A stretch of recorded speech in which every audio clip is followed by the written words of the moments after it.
Irmãos, pode se assentar, agradecendo ao nome do Senhor.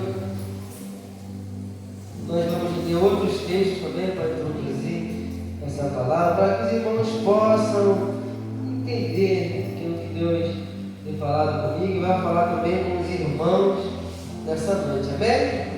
Eu vou ir bem devagarzinho para a gente não se embolar, a gente se empolga, às vezes começa a atropelar as palavras, acaba que às vezes ninguém entende nada.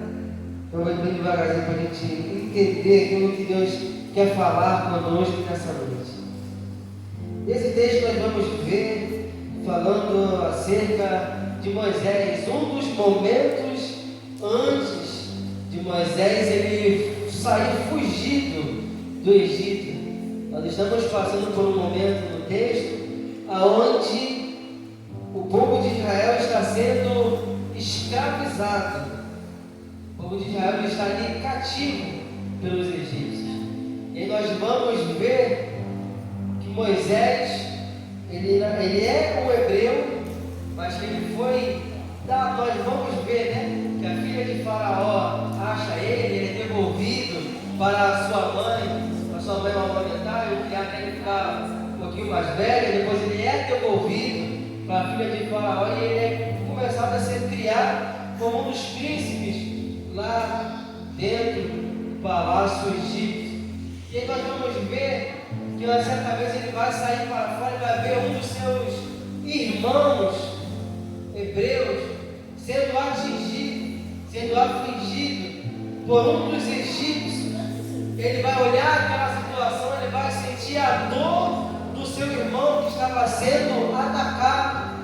Aí a Bíblia vai dizer que ele vai olhar para um lado e vai olhar para outro, automaticamente não vai ver ninguém, e aí ele vai ferir e vai matar o egípcio e vai esconder seu corpo.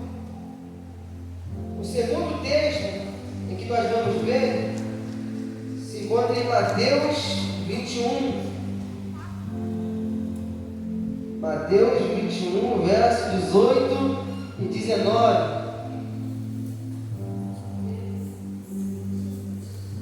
Vai dizer assim: e de manhã, voltando para a cidade, teve fome, e avistando uma figueira perto do caminho, dirigiu-se a ela, e não achou nela senão somente folhas, e disse: nunca mais nasça fruto de ti, para sempre. E a figueira secou imediatamente.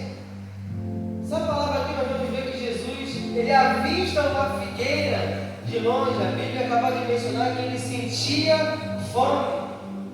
Para quem não sabe, a figueira, antes de ela dar aquela folhagem, primeiro ela começa a frutificar, e depois que ela frutifica, ela fica espalhada, cheia de folhas. Então automaticamente, se você visse uma figueira com folhas, ela tinha frutos, já que os frutos vinham antes da folhagem.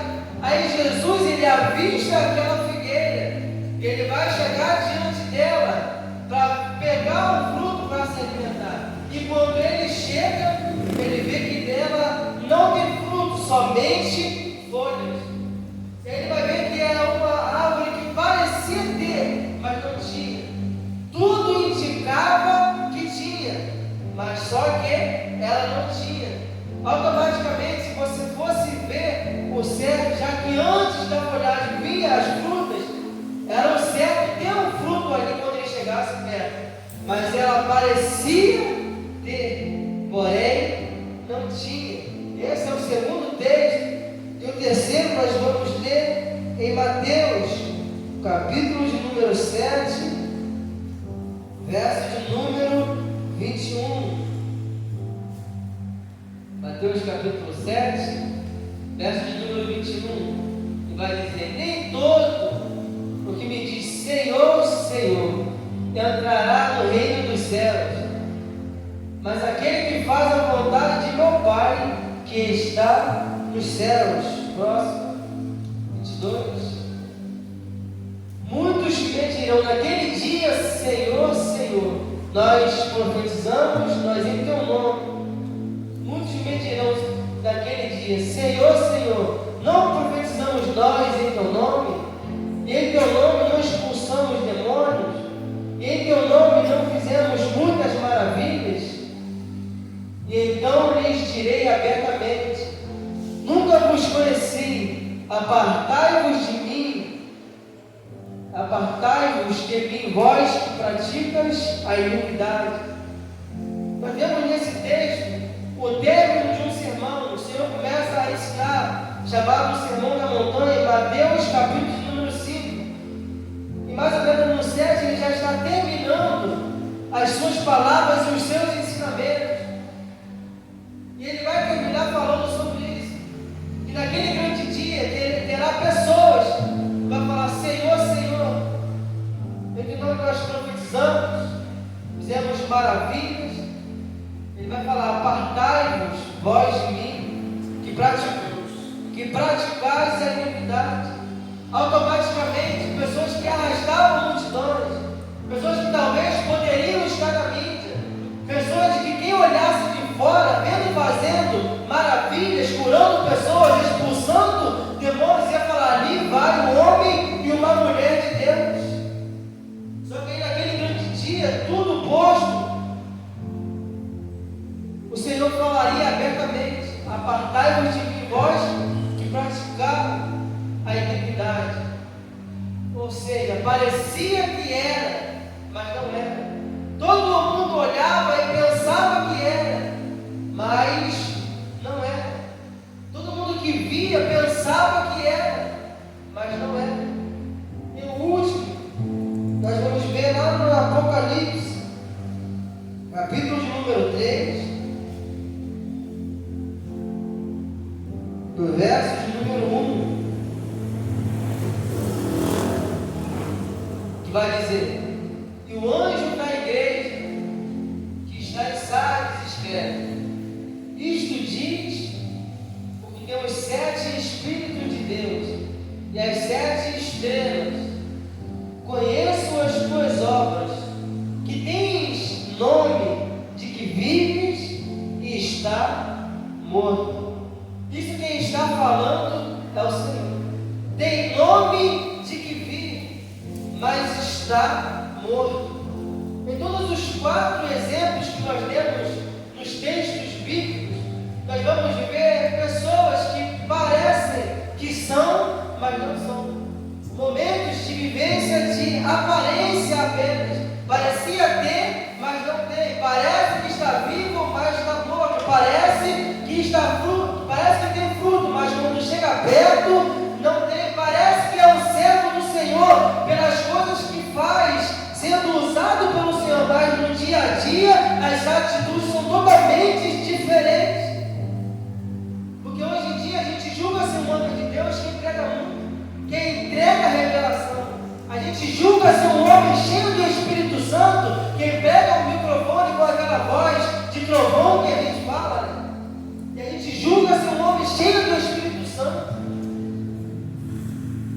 Mas na verdade não está nisso ser cheio do Espírito Santo. E sim no nosso caráter, no nosso dia a dia, na nossa maneira, não de pregar com a nossa boca, mas sim de viver o Evangelho do Senhor. Então hoje, a palavra que o Senhor entregou ao meu coração para mim, para a sua vida, foi para falar sobre a aparência que muitas pessoas parecem ter, mas não é. Eu fui pesquisar um dos motivos em que as pessoas elas têm para viver de aparência. E aparecem 2 motivos que são os 2 principais motivos para as pessoas quererem viver de aparência. E quais são esses motivos? O primeiro, para esconder os podres, para esconder aquilo que ela não quer que as pessoas saibam.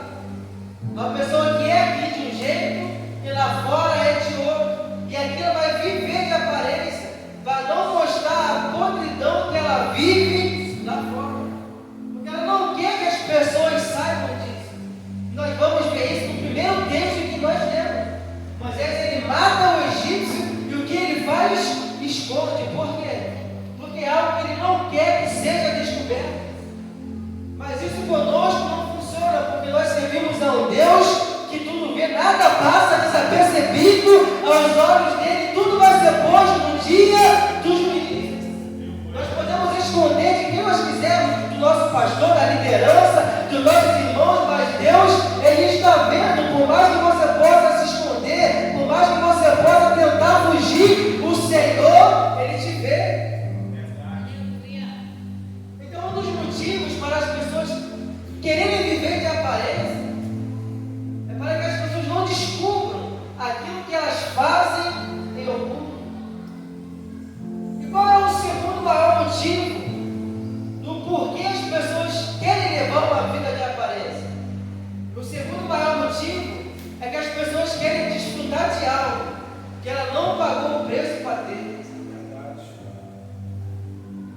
Porque às vezes fingir é mais fácil do que conquistar.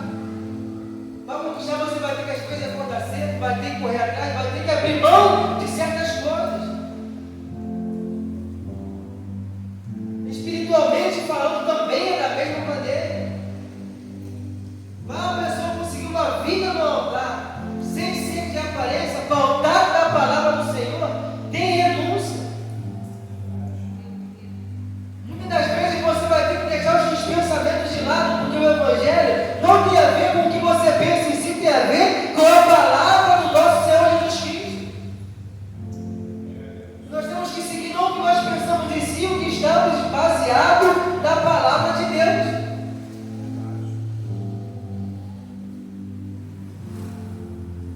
Então, ter um ministério, ter uma vida no altar, às vezes é sacrificante, você vai ter um desdobramento maior. Você vai ter que ter uma separação. Você vai ter que abrir mão de certas coisas. É para não precisar fazer isso tudo. As pessoas preferem viver uma vida de aparência, porque conquistando por aparência é mais fácil. Você não tem que passar os processos, você não tem que abrir mão, mas uma hora a conta chega. Uma hora vai chegar o dia de pagar a conta. E por que eu estou falando sobre isso? Eu estava lendo sobre suicídio. Eu achei um número muito grande, que a cada 40 ou 45 segundos uma pessoa se suicida no mundo. Isso foi comprovado pelos estudos que eles fazem. A cada 40 a 45 segundos. Enquanto eu estou falando somente isso aqui, já uma pessoa, duas pessoas se suicidaram. Enquanto está rolando esse culto aqui, olha quantas pessoas já fizeram isso. Aqui no Brasil, a cada 40 a 45 minutos, uma pessoa se suicida. Aqui no Brasil. O evangelista, quem se suicida? Você não sabe, às vezes a pessoa está do seu lado. Você pensa que ela está bem. Ela aparentava estar bem. Aí quando você vê, nem você acredita. Mas eu encontrei com ele ontem. Mas eu encontrei com ela ontem. Parecia estar bem. Conversou comigo de uma forma tranquila. Mas é porque nós não sabemos o que a pessoa passa no oculto e no escondido. E aí você vai pesquisar sobre o assunto, vai ver que o que causa uma pessoa se suicidar normalmente são doenças. E a maioria das vezes problemas emocionais, financeiros, problemas que as pessoas têm, vai levando elas a cometer suicídio. E elas fazem isso como se fosse resolver o problema delas, como se isso fosse uma solução. Problemas todo mundo aqui tem. Se eu falar que levante a mão quem não tem problema, eu acho que ninguém aqui vai levantar a mão. Nem todo mundo está passando pelo mesmo, mas cada um tem o seu. E até você morrer, enquanto você estiver nessa terra, enquanto você estiver com vida, pelo menos um problema você vai ter. Não vai ter aquele dia que você vai chegar e vai falar, pô, então eu estou a ponto de não ter problema nenhum na minha vida. Em toda a fase da sua vida vai ter um problema diferente. Seja ele mais fácil de resolver, mais difícil, mas em todo momento você vai ter um problema. E qual é a causa dessas mortes? Porque o problema não pode ser essa causa, até porque problema todo mundo tem. E qual é a causa disso? A causa é porque não procuramos ver onde está o problema para receber a cura. Às vezes nós estamos com um problema,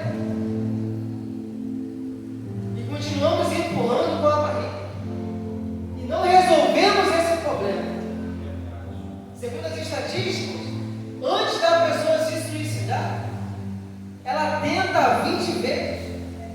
Antes de ela cometer o ato, ela já tentou muitas vezes antes. Não é na primeira tentativa que ela se suicida. Segundo as estatísticas, os números, vai dizer que antes de ela cometer o suicídio, 20 vezes antes ela já tentou essa prática. Eu quero fazer essa comparação com a nossa vida espiritual, por quê? Porque muitas das vezes nós estamos com certos problemas, e que se nós não procurarmos tratar sobre ele, nós vamos empurrando com a barriga, e vai piorando. Aí hoje você está desanimado, amanhã você está pensando em desistir, e o problema continua, e a causa continua, e enquanto você não trata, você não vai viver uma vida espiritual feliz diante da presença do Senhor. Enquanto você não for tratando daquilo que vai te deixando desanimado, que vai causando na sua morte, a tendência é somente o afastamento espiritual. Enquanto você não começar a tratar essa causa, a tendência é somente piorando. Porque começa com um problema que não curado vai gerando outro. Aí quando você vai ver, já é 2. Aí depois já é 3. Aí depois já é 4. Aí às vezes por causa de uma coisa pequena, de uma coisa boba, sem motivo, estoura tudo, vem tudo à tona. Por causa de problemas não curados, feridas não saradas.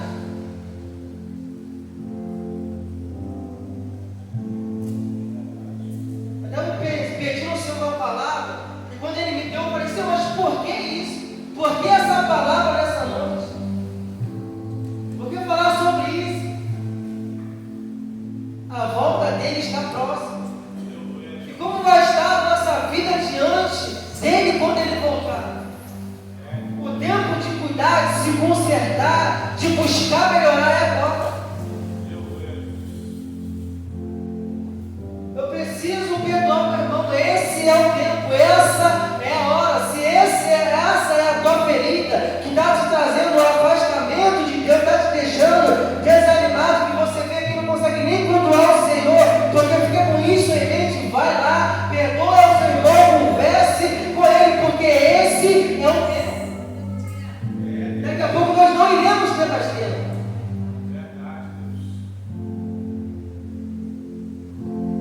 Se você precisa amar mais alguém, ame agora, porque ainda temos tempo. Depois não haverá mais tempo.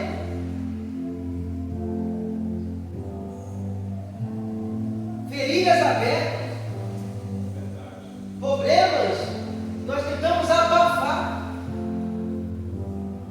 e vai somente cansando cada vez mais ainda você. Vai somente cansando mais ainda a sua vida espiritual. E aí você vem aqui cansado, você vem aqui desanimado, aí recebe o tratamento do Senhor, mas volta e continua no mesmo erro, fazendo tudo da mesma maneira. Esse problema nunca vai ser resolvido. Você nunca vai melhorar espiritualmente. Nós temos um texto falando que muitos daqueles dias dirão: Senhor, em teu nome nós pregamos, profetizamos, fizemos milagres e maravilhas. Ele vai falar: apartai-vos de mim, a vós que praticas a iniquidade. E tem diferença entre iniquidade e pecado. Porque o que é o pecado? O pecado é a transgressão da lei. Pecado significa errar o alvo. Dá um exemplo bem simples. Você está andando de carro, sinal está vermelho, sabe o que é uma regra? Parar quando o sinal está vermelho. Você ultrapassa aquele sinal, você está transgredindo aquela lei, você errou. O pecado é mais ou menos isso, é você errar. Errar o alvo. E o que é iniquidade? Iniquidade é você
aquilo que as suas escrituras dizem. Hoje é a noite de largar. Largar aquilo que te prende de viver uma vida santa diante de Deus. Noite de largar aquilo que te traz dor de cabeça quando o assunto é a volta do Senhor Jesus Cristo. Será que eu vou ser salvo? Será que eu não vou ser? Será que esse pecado vai me atrapalhar? Tem gente às vezes que nem consegue dormir. Mas hoje o Senhor está falando que é noite de largar. Noite de confessar e deixar de lado. Receber a misericórdia da parte do Senhor. E viver uma vida em paz na palavra dEle, de acordo com as suas santas Escrituras. Tendo a certeza de que naquele grande dia, quando a trombeta soar, você vai ouvir Ele te chamando: vinde bendito de meu Pai, possui por herança o lugar que vos está preparado desde a fundação do mundo. Aleluia, glória a Deus.